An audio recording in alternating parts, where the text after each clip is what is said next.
Welcome friends, GK GS foundation চ্যানেলে আপনাদের সকলকে স্বাগত জানাই। তো দীর্ঘদিন ধরে ঝাড়খণ্ড টেট সম্পর্কে কোনো নিউজ আসছিল না।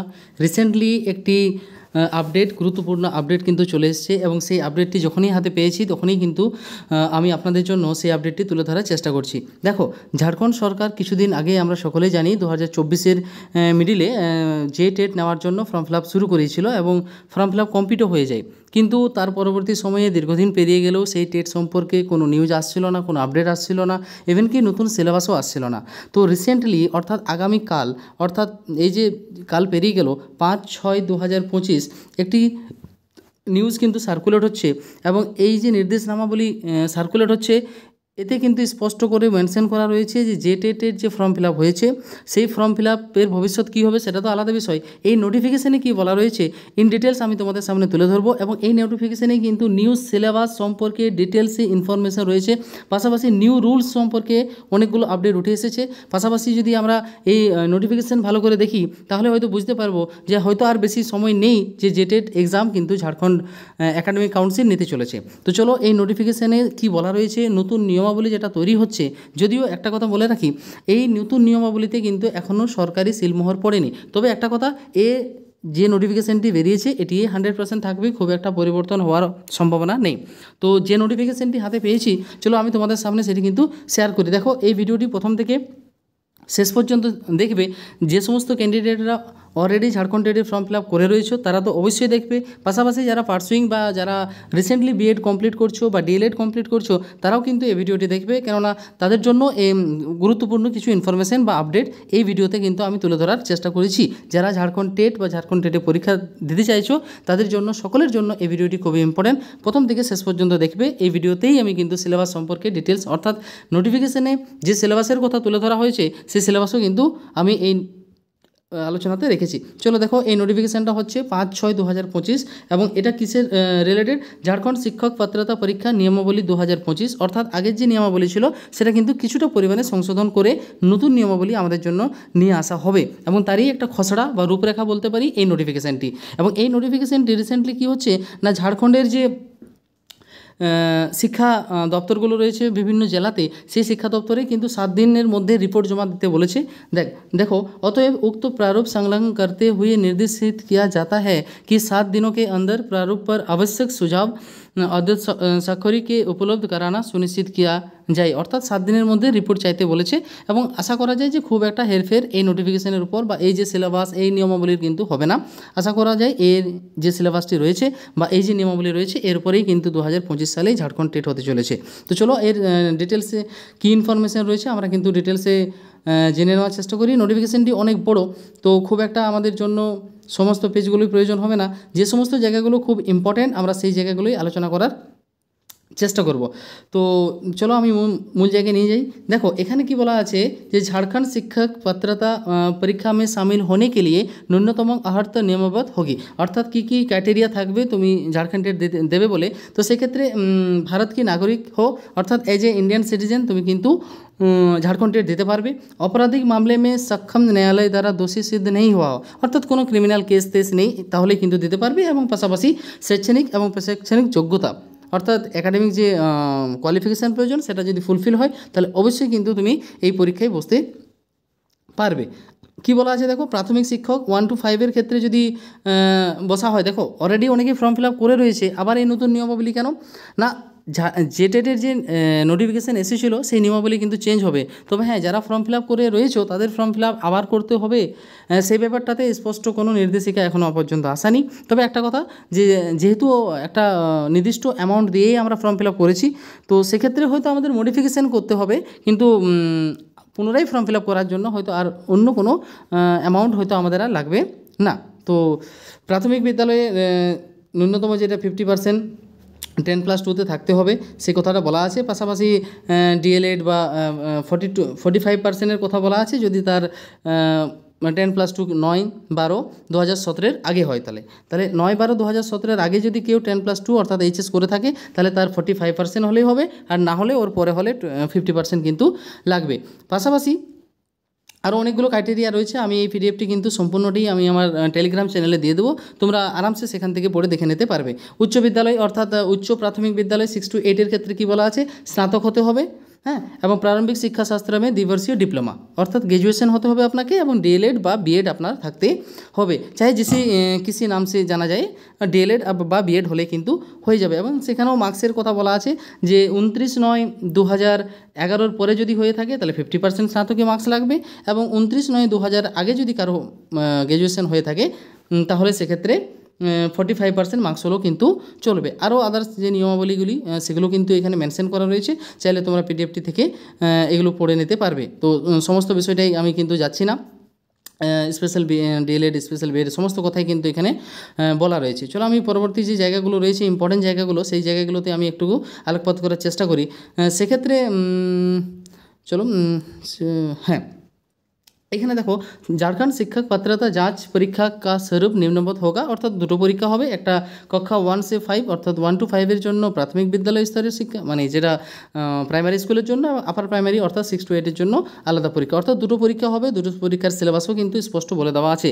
আবার কোয়েশ্চেন প্যাটার্ন কীরকম হবে, চলো আমরা কোয়েশ্চেন প্যাটার্ন, খুব ভাইটাল একটা জায়গা আমি ডিসকাশন করতে চলেছি, বা এই নোটিফিকেশনে উল্লেখ রয়েছে, সেটি তোমাদের সামনে আমি প্রেজেন্ট করছি যে কোয়েশ্চেন প্যাটার্ন কীরকম হবে। দেখো 6 to 8 এর জন্য যে কোয়েশ্চেন প্যাটার্ন তুলে ধরা হয়েছে সেই কোয়েশ্চেন প্যাটার্ন হবে তোমার বাল বিকাশ এবং শিক্ষণ পদ্ধতি অর্থাৎ সিডিবি থেকে 30 নাম্বার থাকবে, ভাষা 1 অর্থাৎ ল্যাঙ্গুয়েজ 1 এর জন্য 30 মার্কস থাকবে, 30টি কোয়েশ্চেন থাকবে এমসিকিউ এবং 30 নাম্বার যার জন্য বরাদ্দ, এবং ভাষা 2 অর্থাৎ কার্মিক প্রশাসনিক সুধার তথা রাজভাষা বিভাগ ঝাড়খণ্ড রাজ্যকে অধিসূচনা, একটা লিস্ট রয়েছে সেকেন্ড ল্যাঙ্গুয়েজের, সেই সেকেন্ড ল্যাঙ্গুয়েজের লিস্টের মধ্যে যে কোনো একটি ভাষা কিন্তু হলেই হবে।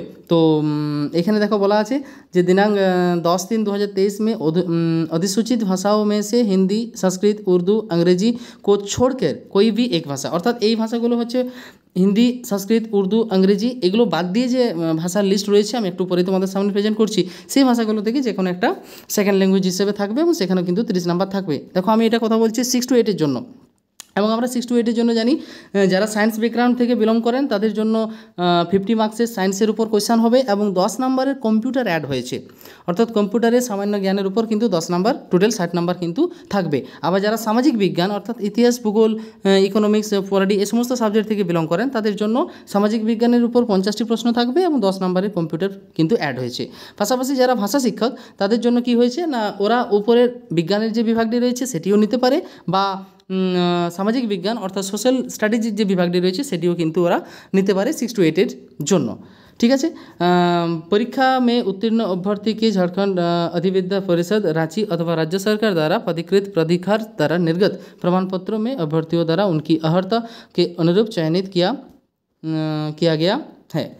আর এখানে বলেছে যে 1 to 5 এর জন্য 2.5 ঘন্টা দেওয়া হবে, এবং 6 to 8 এর জন্য 2.5 ঘন্টায় দেওয়া হবে, টোটাল 150 নম্বরের পরীক্ষা হচ্ছে, এবং বাকি ইনফরমেশনগুলো রয়েছে। আর যারা 1 to 5 এর জন্য পরীক্ষা দেবে তাদের জন্য দেখো এখানে বলা আছে সিডিবিতে 30 থাকবে, সিডিপিতে 30 থাকবে, ল্যাঙ্গুয়েজ 1 30, ল্যাঙ্গুয়েজ 2 30, ঠিক আছে। এবং এরপরে একটা নিয়ে কনফিউশন হয়েছিল যে ম্যাথ তো থাকবে, কিন্তু ম্যাথের পাশাপাশি প্রথমের নোটিফিকেশানে আমরা কিন্তু জিকে পেয়েছিলাম, কিন্তু এখানে জিকে নয়। দেখো পর্যাবরণ অধ্যয়ন অর্থাৎ এখানে কিন্তু স্পষ্ট মেনশন করা রয়েছে পরিবেশবিদ্যার উপর কিন্তু 30খানা প্রশ্ন থাকবে, অর্থাৎ জিকে থাকছে না। একটু পরে আমি কিন্তু পূর্ণ সিলেবাসটা নিয়েও তোমাদের সামনে তা প্রেজেন্ট করব। তো এই ছিল ক্লাস 1 to 5 এবং 6 to 8 এর যে কোয়েশ্চেন প্যাটার্ন, কোথা থেকে কোন প্রশ্ন আসবে তার একটা হালকা ডিসকাশন। পাশাপাশি দেখো এখানে বলেছে যে क्वेश्चन पेपर किसे থাকবে না, प्रश्नपत्र हिंदी अथवा अंग्रेजी दोनों भाषाओं में होगी और परीक्षा का माध्यम हिंदी या अंग्रेजी होगा। अन्य भाषा विषयों के प्रश्नपत्र संबंधित भाषा में होगी, অর্থাৎ যেটা মূল প্রশ্নপত্র সেটা হিন্দি এবং ইংরেজিতেই হবে, এবং যদি ল্যাঙ্গুয়েজের আলাদা কোনো পেপার থাকে তাহলে সেই ল্যাঙ্গুয়েজের পেপার অনুসারে ওই পরীক্ষাগুলো কিন্তু হবে।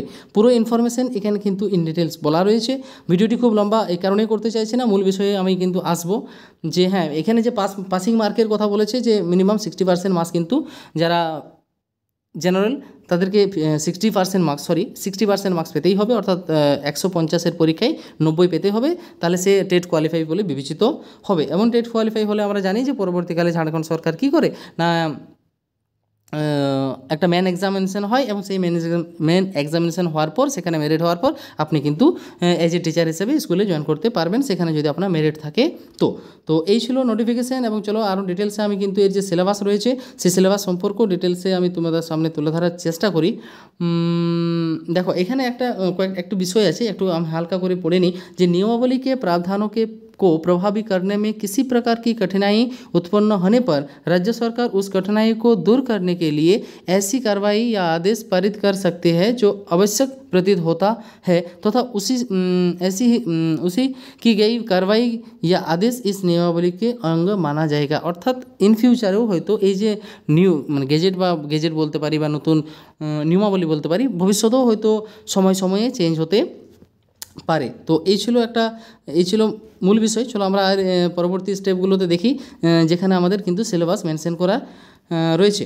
চলো আমরা মূল জায়গায় চলি। হ্যাঁ, যেটা বলছিলাম যে যেটা জনজাতীয় ভাষা, তাহলে যে ভাষাগুলো নেওয়া যেতে পারে বা কোন এলাকায় কোন জনজাতীয় ভাষা বা ক্ষেত্রীয় ভাষা রয়েছে সেটা কিন্তু এখান থেকে আমরা যদি দেখি তাহলে স্পষ্ট বুঝতে পারবো। তো এখানে জনজাতীয় ভাষাগুলোর লিস্ট কিন্তু দেওয়া আছে যে এই সমস্ত জায়গায় জনজাতীয় ভাষা অনেকগুলো রয়েছে এবং সেগুলো তোমরা কিন্তু আরামসে এগুলো দেখে নেবে, খুব একটা অসুবিধা নেই। চলো মূল যে জায়গাটায় আসার কথা সেটা হচ্ছে সিলেবাস। এর আগের যে নোটিফিকেশান এসেছিলো, ফর্ম ফিল আপ হয়েছিল, তখন কিন্তু অফিসিয়ালি কোনো সিলেবাস ছিল না। এখন এই পরীক্ষাতে বা এই যে পরীক্ষা হতে চলেছে তাতে কিন্তু আমরা আগাম সিলেবাসটি পেয়ে গেছি এবং এই সিলেবাসে কী রয়েছে, সিলেবাসের খুব একটা বদল হওয়ার কোনো সম্ভাবনা নেই, যেহেতু প্রায় অনেক দিন পরে এই সিলেবাস তৈরি হলো। কী রয়েছে 1 to 5 ক্ষেত্রে যদি আমরা আলোচনা করি, দেখো বাল বিকাশ এবং শিক্ষাশাস্ত্র অর্থাৎ সিডিপি এখান থেকে 30 নাম্বার থাকবে এবং সিডিপির যে টপিকগুলো থাকবে সেগুলো কিন্তু এখানে স্পষ্ট মেনশন করা রয়েছে। পাশাপাশি রয়েছে কি, দেখো এখানে মূল টপিক রয়েছে অবধারণা, অধিগম এবং শিক্ষাশাস্ত্র। নেক্সট রয়েছে এই দুটো বিষয়ের উপর। নেক্সট ভাষা থেকে কী কী থাকবে না, ভাষায় সমাজ এবং নিষ্কর্ষ, আপঠিত উদাহরণ, গদ্যাংশ, পদ্যাংশ, ব্যাকরণ। হ্যাঁ, অবশ্যই অনেকে প্রশ্ন করছিলে যে স্যার টেটে কি ব্যাকরণ থাকবে? হ্যাঁ, স্পষ্ট এখানে উল্লেখ করে দেওয়া আছে ব্যাকরণ থাকবে। সংজ্ঞা, সর্বনাম, বিশেষণ, লিঙ্গ, বচন, কারক, কাল, পর্যায়বাচী, মুহাবরে, লোকত্বে এবং ইত্যাদি, এই সমস্ত ব্যাকরণের পয়েন্ট থেকে কিন্তু প্রশ্ন অবশ্যই হবে। আবার যেটা প্যাডাগজি, শিক্ষাশাস্ত্রীয় যে আয়াম, এখান থেকেও কিন্তু প্রশ্ন থাকবে। এই জায়গাগুলো কিন্তু আমাদের ভালো করে দেখতে হবে। নেক্সট যদি আমরা গণিত থেকে জানি, এর আগের বারে যে সিলেবাস ছিল সেখানে আমরা গণিতের যে সিলেবাস দেওয়া হয়েছিল সেটাতে কিন্তু অনেকটা ঘাবড়ে গিয়েছিলাম। তো আশা করি ঘাবড়ানোর কিছু নেই, কেননা গণিতের যে আগে সিলেবাস ছিল এটা অনেকটাই সংশোধিত এখানে আমরা দেখতে পাচ্ছি। হ্যাঁ, জ্যামিতি থেকে প্রশ্ন থাকবে, সংখ্যা অর্থাৎ নাম্বার সিস্টেম থেকে প্রশ্ন থাকবে, মাপ, লম্বাই, মাত্রা, ভার, আয়ত, সময় আদি ইত্যাদি, ভিন্ন, প্রতিশত, হানি এবং লাভ অর্থাৎ লাভ ক্ষতি, সময় এবং কার্য, এই কয়েকটা পয়েন্ট থেকে কিন্তু প্রশ্ন অঙ্কতে হবে। এবং পাশাপাশি একটা কথা ভালো করে বলে নিই, এই যে দেখো প্রত্যেক সাবজেক্টের পরেই শিক্ষাশাস্ত্রীয় মুদ্রা অর্থাৎ প্যাডাগজি সম্পর্কে স্পষ্ট দিক নির্দেশিকা বলে দেওয়া আছে। প্রত্যেক সাবজেক্টের শেষেই কিন্তু আমরা এটা দেখতে পাচ্ছি। তাহলে সেক্ষেত্রে আশা করা যায় যে 15 মার্কসের কন্টেন্ট থেকে প্রশ্ন থাকবে এবং 15 মার্কসের প্যাডাগজি থেকে প্রশ্ন থাকবে।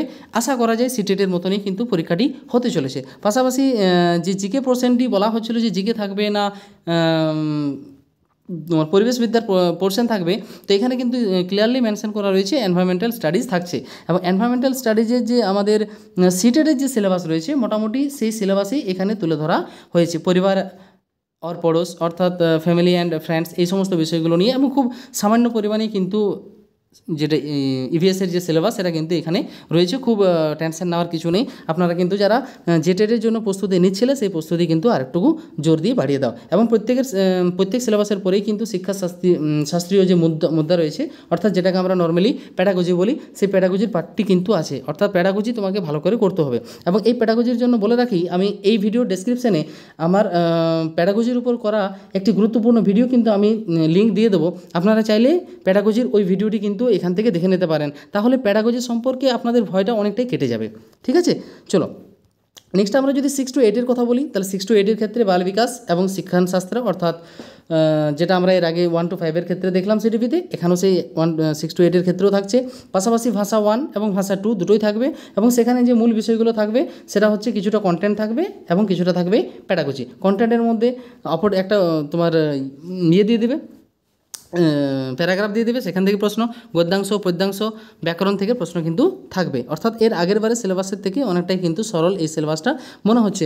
গণিত আর বিজ্ঞান অর্থাৎ যাদের 50 মার্কসের সোশ্যাল সায়েন্স বা সামাজিক বিজ্ঞান বা সামাজিক মানে কী বলবো সায়েন্স ক্যাটাগরি থেকে যে 50 মার্কের পরীক্ষা দিতে হবে, সেখানে কিন্তু গণিতের উপর এই বিষয়গুলো করতে হবে।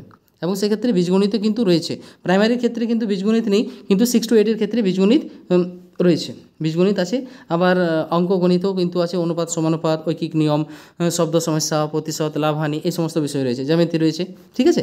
চলো নেক্সট আমরা ক্ষেত্রমিতি রয়েছে, ট্রিগোনোমেট্রি যেটাকে আমরা বলি, আঁকড়া ওকা প্রয়োগ, শিক্ষাশাস্ত্রীয় মুদ্দে, অর্থাৎ এখানেও কিন্তু প্যাডাগজির কথা বলা রয়েছে। বিজ্ঞান, যে এবারে বিজ্ঞানের মধ্যে সামান্য বিজ্ঞান রয়েছে, সামান্য বিজ্ঞানে এই সমস্ত বিষয়গুলো থাকবে, সেখানেও প্যাডাগজি কিন্তু থাকবে। এবারে সমাজবিজ্ঞান, সমাজবিজ্ঞানের মধ্যে প্রথম যে সাবজেক্টটা হচ্ছে সেটা হচ্ছে তোমার হিস্ট্রি, অর্থাৎ ইতিহাস থেকে দেখো কোন কোন বিষয়গুলো আছে। ইতিহাস লেখন কি স্রোত, প্রারম্ভিক সমাজ, কৃষি, পশুপালন, নাগরিকরণ, জীবন কি আয়াম ইত্যাদি বিষয়গুলো থাকবে, অর্থাৎ সিলেবাসে ইতিহাসে রয়েছে। ভূগোলের সিলেবাস রয়েছে সৌরমণ্ডল, বায়ুমণ্ডল, জলমণ্ডল, পৃথিবী और उनकी गति और पृथ्वी की কী বলে আন্তরিক সংরচনা ইত্যাদি বিষয়গুলো কিন্তু জিওগ্রাফি থেকে রয়েছে। সিমিলারভাবে রাজনৈতিক এবং রাজনৈতিক বিজ্ঞান অর্থাৎ পলিটিক্যাল সায়েন্স থেকেও প্রশ্ন থাকবে, ইকোনমিক্স বা অর্থশাস্ত্র থেকে প্রশ্ন থাকবে, এবং সেখানে থাকছে কি না কিছু পরিমাণে শিক্ষাশাস্ত্রীয় মধ্যে অর্থাৎ প্যাডাগজিক্যাল প্রশ্নও কিন্তু থাকবে। তাহলে এই ছিল একটি শর্ট নোটিফিকেশান এবং একটি অফিসিয়াল নোটিফিকেশান, এবং এই নোটিফিকেশান আশা করা যায় এর উপরেই কিন্তু খুব 5 থেকে 10 দিনের মধ্যে হয়তো মহল লাগতে চলেছে, এবং এর উপরেই কিন্তু ঝাড়খণ্ড টেট 2025 হতে চলেছে। তো এই ছোট্ট আপডেটটি ছিল, এবং ভিডিওটি কেমন লাগলো অবশ্যই জানাবে, এবং যদি কোনো প্রশ্ন থাকে অবশ্যই কিন্তু কমেন্টে জানাতে ভুলবে না। ওকে, থ্যাংক ইউ।